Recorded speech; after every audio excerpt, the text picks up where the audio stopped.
Basic body weight squats at a medium height.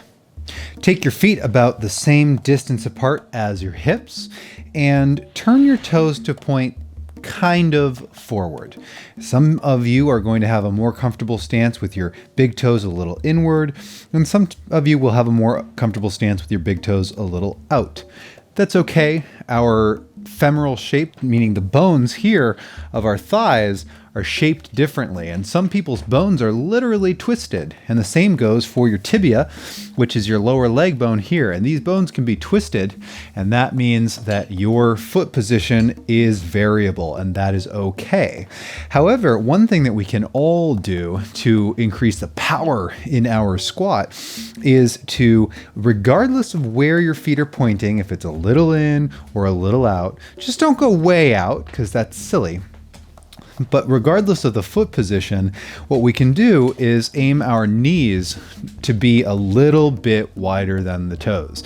So if your toes are slightly inward, then as you squat down, you can aim your knees to be just a little bit wider than the inside of the foot. If your toes point out, if that's more comfortable to you, just try to point the knees a little bit out as well. So the point here is that if your toes go out, that is okay. We're not doing like a hockey goalie kind of a save thing here, right? The point is that wherever your toes point, get the knees a little bit wider than the toes. So for the hand position, the easiest way to start off with your body weight squats is to just reach your arms facing straight forward, and that's going to give you a counterweight to your body weight, and it's going to allow you to have a really nice upright position.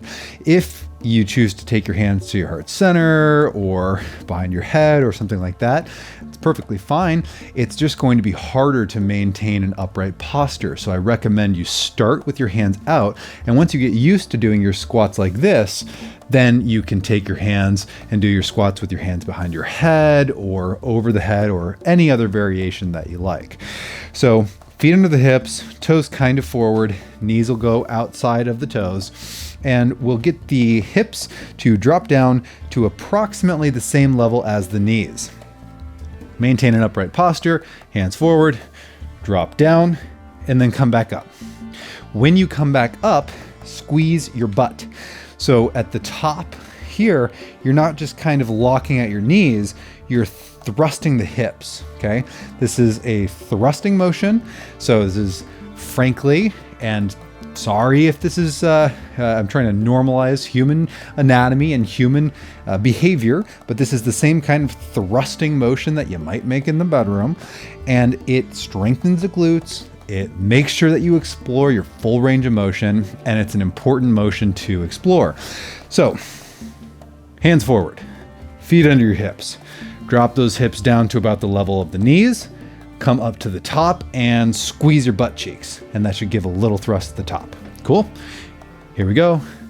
Down and up. You can explore different tempos, so how long it takes for you to lower and how long it takes for you to come back up.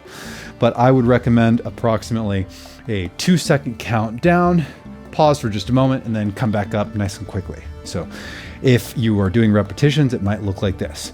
Down and up, squeeze. Down and up and squeeze the glutes.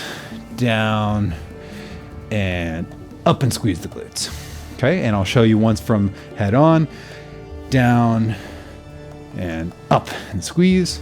Down, up, down, up.